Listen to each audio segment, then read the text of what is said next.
तो यहाँ तक हमने पढ़ा था कि केला और पेड़, कोरल रीफ थोड़े ही उसके लिए प्रकृति है कि है।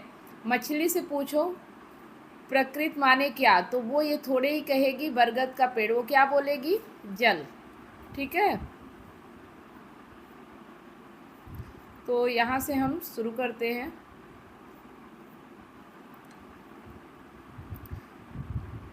जल तो प्रकृति माने वो चीज जो आपके लिए है।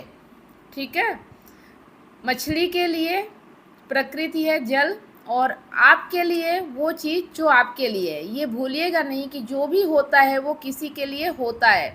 तो इसलिए प्रकृति भी सबके लिए अलग अलग होती है, सबकी दुनिया अलग अलग होती है, सब अपने अपने जगत में रहते हैं।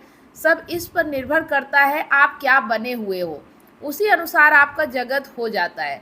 तो दूसरी का बच्चा जो है वो क्या कर रहा है, वो अपने ही बस्ते में डॉक्टोरल थीसिस खोज रहा है। जैसा कि हमने पिछली बार पढ़ा था, खोज सकता है, खोजने का अधिकार है, पाने का अधिकार नहीं है।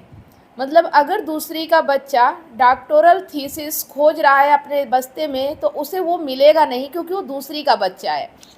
लेकिन वो खोज सकता है, उसको खोजने का अधिकार है, लेकिन उसे मिलेगा नहीं। इसी तरह से जिस समाज में, जिस दुनिया में, जिस संसार में हम रहते हैं, जो हमारी प्रकृति है, जो सबकी अपने अपने अलग अलग होती है, तो उसमें आप जो भी खोजोगे वो आपके मन में जितना है, जो आपके दिमाग में है, वही चीज़ मिलेगा, उससे ज़्यादा नहीं मिलेगा।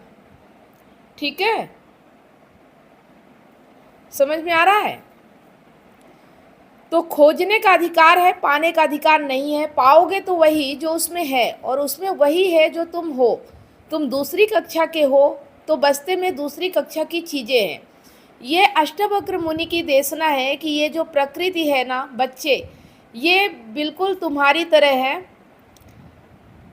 बस दिखता नहीं। लेकिन तुम जिन जिन चीज़ों से संपर्क रखे हो, जो कुछ भी तुम्हारे मानव क्षेत्र में मौजूद है, वो बिल्कुल तुम्हारे ही स्तर का है। इसलिए जब तुम बदलते हो तो तुम्हारे सारे विषय भी बदल जाते हैं, क्योंकि तुम बदल गए ना। तो यहाँ पे कह रहे हैं कि अगर आप बदल जाते हो तो आपकी प्रकृति भी बदल जाती है। ठीक है, आपके सारे विषय बदल जाते हैं, क्योंकि आप बदल गए हो। तो प्रकृति में आत्मा नहीं मिलने की, दूसरी के बच्चे के बस्ते में डॉक्टोरल थीसिस नहीं मिलने की, जो ये हरकत करे उसको हम बोलते हैं नीची चेतना। जो ये हरकत करे उसे क्या बोलते हैं? नीची चेतना। मतलब जो चीज़ जहाँ नहीं है वहाँ उस चीज़ को ढूंढ